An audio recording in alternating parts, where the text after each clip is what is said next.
Genesis chapter 1, the beginning. In the beginning, God created the heavens and the earth.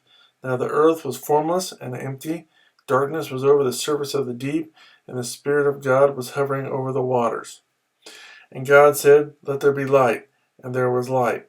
God saw that the light was good, and he separated the light from the darkness.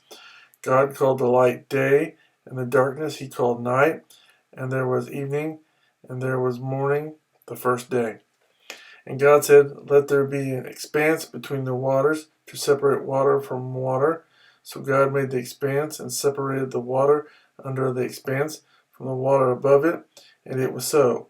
God called the expanse sky, and there was evening, and there was morning the second day.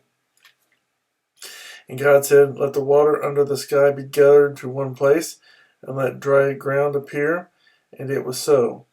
God called the dry ground land, and gathered waters he called seas, and God saw that it was good. Then God said, "Let the land produce vegetation, seed-bearing plants and trees on the land that bear fruit with seed in it, according to their various kinds." And it was so. The land produced vegetation, plants bearing seed according to their kinds, and trees bearing fruit with seed in it according to their kinds. And God saw that it was good, and there was evening, and there was morning, the third day.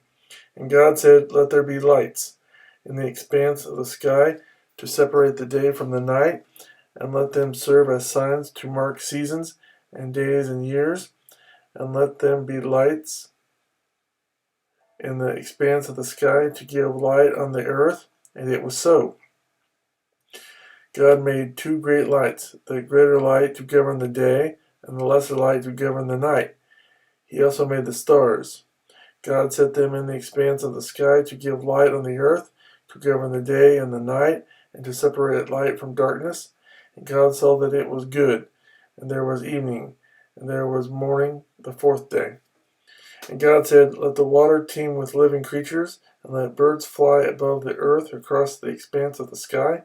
So God created the great creatures of the sea, and every living and moving thing with which the water teems, according to their kinds, and every winged bird according to its kind.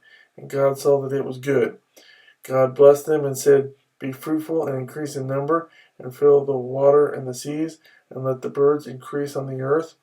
And there was evening, and there was morning, the fifth day. And God said, "Let the land produce living creatures according to their kinds, livestock, creatures that move along the ground, and wild animals, each according to its kind." And it was so. God made the wild animals according to their kinds, the livestock according to their kinds, and all the creatures that move along the ground according to their kinds. And God saw that it was good. Then God said, "Let us make man in our image, in our likeness, and let them rule over the fish of the sea and the birds of the air, over the livestock, over all the earth, and over all the creatures that move along the ground."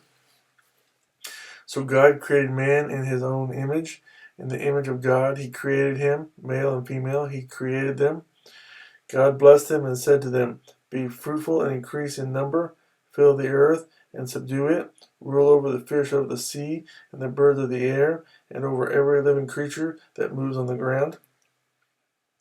Then God said, "I give you every seed-bearing plant on the face of the whole earth, and every tree that has fruit with seed in it.